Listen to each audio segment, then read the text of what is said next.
after the weather intervened in Rishi Sunak's announcement, and he cast himself as a feisty street fighter by demanding a weekly TV debate with Sir Keir Starmer.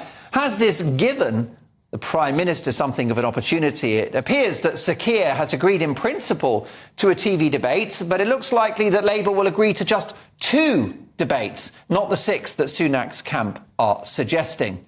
I think when it comes to these clashes, the more the merrier. The public cannot have too many opportunities to quiz the 2 men who are fighting it out for the keys to number 10. Although, admittedly, if it does run to 6 TV debates, the public will probably get bored a few weeks in, with viewers migrating to Coronation Street and watching the Euros for light relief. What do we think about these TV debates? Are they good for democracy, Joanne Nadler?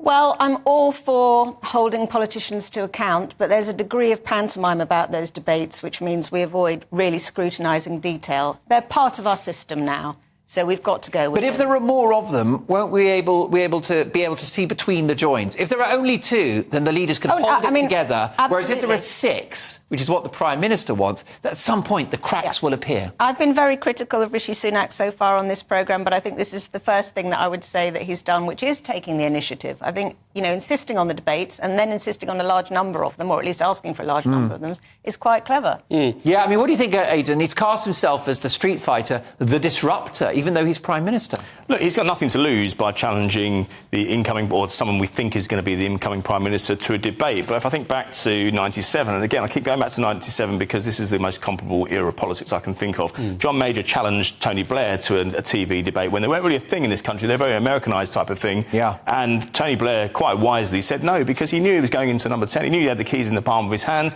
He's got everything to lose by doing that. And also, you made a good point about the 6 debates. Goodness me, the Tory leadership vote, the first couple were interesting. After that, it was a snooze fest. Exactly. In 2010, that started the TV debate. And do you know what? That led to the rise of Nick Clegg as a credible politician in this country.